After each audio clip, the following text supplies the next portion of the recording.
2023年储能行业彻底爆了。在过去半年，国内新增4万家新型储能企业，且发生80起融资事件，融资金额直接突破200亿大关。储能可以简单分为户储和大储。户储顾名思义就是家庭使用的小型储能系统，大储就是电站或者电网才用到的储能系统。它们本质都是一个加大号充电宝，在晚上晚安，马卡巴卡。大家都不用电的时候，把电能储存起来，到白天用电紧张时再释放电能，利用风谷价差套利，同时又能降低电网运行压力。许老板的倒下意味着房产时代的彻底谢幕，但国内注定需要一个大产业来作为经济发展的支柱，而在这里，新能源是最有望接替房地产宝座的。在这一大赛道里，既包括我们频道常讨论的电车，也涵盖光伏、储能板块。去年是国内公认的大储元年，而今年又有人喊出工商业储能元年的口号。你吼那么大声干什么嘛？这是怎么一回事呢？储能商业模式是什么？为什么比亚迪、特斯拉这样的车企都要纷纷布局？甚至老马今年在国内新建了一座年产40巨瓦时的储能电站。储能的拐点真的来临了吗？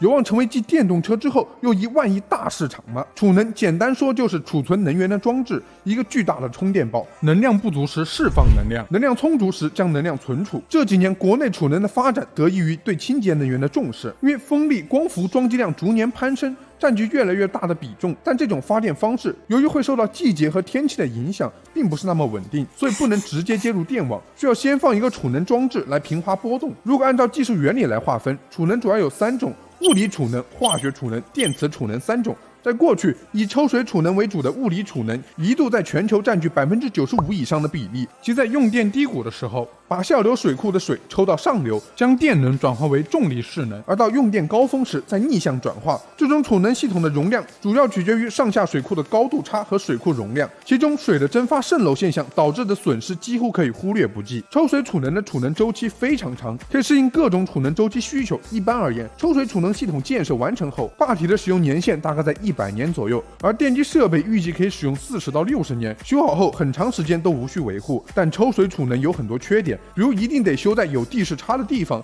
这就很尴尬。像上海这些储能需求大的地方，却没有很多这种地势差，而抽水储能的效率低，响应速度也相对慢。但得益于这2年电动车的爆发，电池成本下降，以锂离子为主的化学储能逐渐成为主流，用电池存储能源，响应速度能达到毫秒级，在哪都能见，基建自由度更高，整体效率也明显优于传统蓄水站。蓄水站的技术发展已经非常成熟，没有优化改进空间，但储能电池的成本却在持续下降，因此储能也正迎来产业变革之际。尤其是今年6月，储能行业真的变天了，抽水储能的装机量首次降到了70%以下，去年这个时候还有80%的比例呢，而这10个点的份额全被锂电池新型储能抢走了。为什么储能行业很重要？国家过去如此重视储能行业的发展呢？这里我讲一个自己原创的观点，就是今天的城市电力规划都是根据油车时代去设计和基建的，根本没想过未来电车会占据如此重要的份额，也没想过未来 AI 会是最重要的技术。伴随新能源汽车的逐渐普及，用电量大幅增加，今天电网末端的用电波动性明显增高，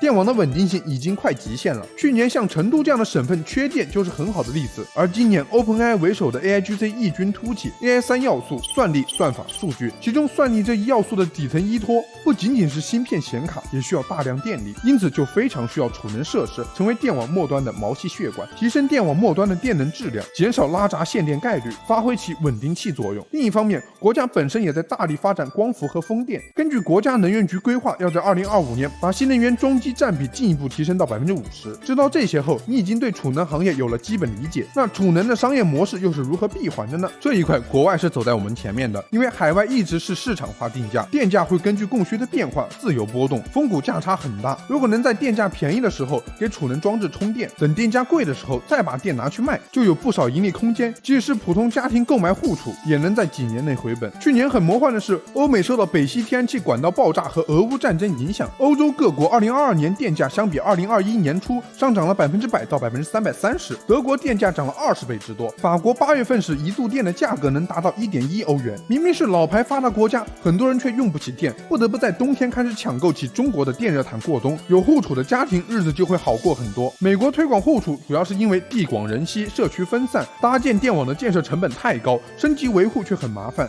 一旦遇到极端天气影响，没有人及时抢修，居民用电就很成问题。因此政府就想，与其大力搞基建，还不如多拿钱补贴光伏户内储能，让人们用电可以自给自足。虽说前期安装投入比较大，但往往也能在6到7年里回本。伴随时间拉长，户内储能的经济性也会随之体现。马斯克的特斯拉也有做储能业务，他在2015年推出了家用储能系统 Powerwall， 还收购了一家叫做 SolarCity 的太阳能板生产商，这二者可以相互协作，为家庭供能。马斯克向车主描绘了一个美好的未来景象：白天开特斯拉出门，太阳能板为 Powerwall 充电，晚上回家后从 Powerwall 获取电能，而非电网。但这二者必须同时组合购买，还不单卖，加起来价格会在17900美元左右。但即便如此，价格也是经济的。而咱国内一直有国家宏观调控，在今年之前价格差都不明显。而中国大部分房屋都是楼房，没有屋顶安装光伏的条件，所以户储的经济性就很差。在过去几十年里，中国的储能就不是面向 C 端大众的，而是针对 B 端市场卖给电网。为了推动储能行业发展，国内还给了特别多政策优惠，比如要求风光电站必须要根据自己的发电容量配备10%以上的储能，但在落地时效果却很差，因为额外配储能的钱可远比浪费的电费多太多了，这不多此一举吗？所以各个电站的积极性都很差，拖着都不想建，市场空间就那么多，如果开源不行，就只能节流了。而在储能系统里，电池占据最大的成本比重高达60%到70%，而 PCS 电流器的成本大概在10%到20%，剩下的则是像 BMS 电池管理系统、EMS 能源管理系统、线缆等元器件。某种程度上，储能想要盈利，最重要的还是长期降低电池成本，亦或是提高电池循环寿命。而今年最大的变化就在于电池成本大幅下降了，电芯原材料碳酸锂的价格从去年的单吨60万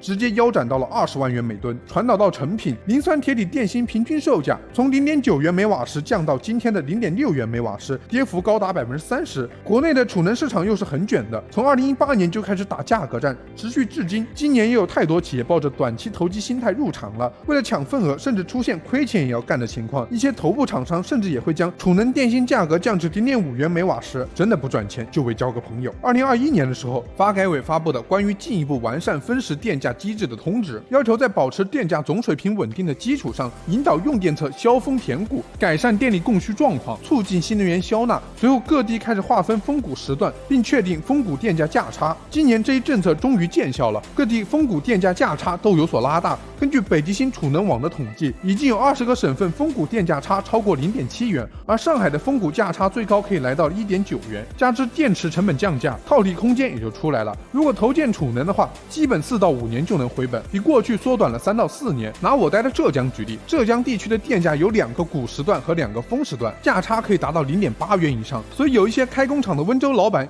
已经有意识在配备储能系统，一套系统可以帮助自己工厂节约20%到40%的电费。国内开工厂或大型公司的老板可以关注一下，这个信息知道的人还并不多。当然，今天的这期视频并不构成投资建议，也不呼吁更多创业者进入储能这个方向。这个行业听起来很高大上，但实际却很长期，是一个技术门槛并不高、很草莽的行业。早期有大量的投机者生产出那些质量不佳的劣质产能，而高端优质产品的产能却结构性不足。哪怕是今天，这种情况也依然存在。在接下来的2年里，可能会有大批玩家洗牌出局。与此同时，动力电池行业同样呈现结构性产能过剩的风险。有机构根据电池厂、整车厂对外公布的产能规划估算，发现到2025年时，中国的电池产能或将达到4800巨瓦时，但中国新能源市场真正需要的电池产量可能仅仅只有1000巨瓦时。然而这还很难调整，毕竟电池厂都是重投入，已经提前全都投进去了，等真正开始全都量产，就会迎来大量的产能过剩。宁德时代不久前推出的锂矿返利计划，本质也可以看作打折促销加绑定用户的活动，连头部企业都是如此，别的企业就不用说了。电池生产出来后，主要有2大应用领域，其一是新能源汽车，其二便是储能。不少锂电巨头在意识到即将迎来的产能过剩后，纷纷将目光投向蓄势待发的储能市场。汽车和储能在技术和生产设备上本就有共同和共享之处，比如储能系统的逆变器跟电车上的逆变器基本是同一原理，核心材料都是 IGBT 这样的半导体器件，只不过在大型储能领域 ，PCS 被称为变流器，可以做双向转换，复杂杂程度肯定也更高。像特斯拉、比亚迪这样的头部车企，其实很早就开始布局储能了。比亚迪的产品跟特斯拉一样，从 PCS 到集成都是自己把控，做全自研，目前已经远销全球70多个国家和地区。比亚迪储能在英国的储能市场占有率能够高达80%，去年的储能订单量已经超过14巨瓦时。在国内厂商里，产品仅次于阳光电源。储能行业有一个特点，那就是除去电池以外的产业链上下游，往往不存在绝对的龙头。比如 PCS 这一块有华为、阳光电源、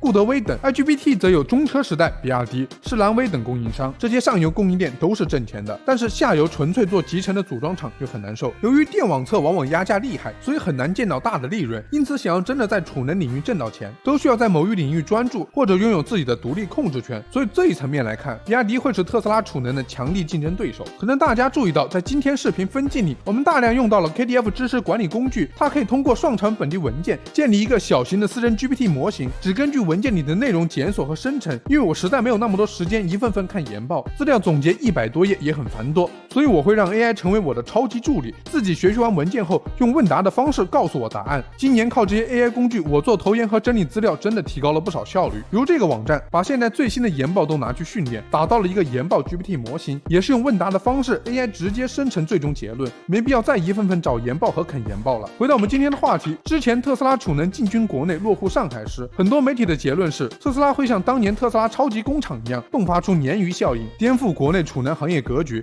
但我们理性分析，特斯拉之所以能充当鲶鱼，在于它的2大核心竞争力，一是技术优势，二是成本优势。成本就没什么好说的了，特斯拉 Megapack 的售价超过266万美元，换算过来单价差不多是4.7元每瓦时，国内报价甚至不到它的1/4。而论技术优势，特斯拉肯定是有的。根据特斯拉的披露，每台 Megapack 机组可以存储超过3瓦时的能源，相当于3600户家庭1小时的用电需求。而跟同类产品相比， Megapack 的空间减少了40%，零部件数量只有同类产品的1/10，还做到了高度集成，将电池、热管理系统、电缆都精心布局在一个白色外壳里，仅需几个小时便能组装完成。安装速度相比同类提升了10倍，这意味着如果 Megapack 可以规模化建设，边际成本可以持续下降，非常符合老马的第一性原理。在我看来，马斯克是在用造特斯拉的思路做 Megapack， 不仅高度集成，甚至还拥有 OTA 升级功能，背后有各种特斯拉针对性研发的能源软件系统支持，包含实施电力交易系统 AutoBidder， 可以预测和优化能源使用情况的 Opticator 和维护电网稳定性的 Microgrid Controller 等。而这些又都可以跟 AI 相结合，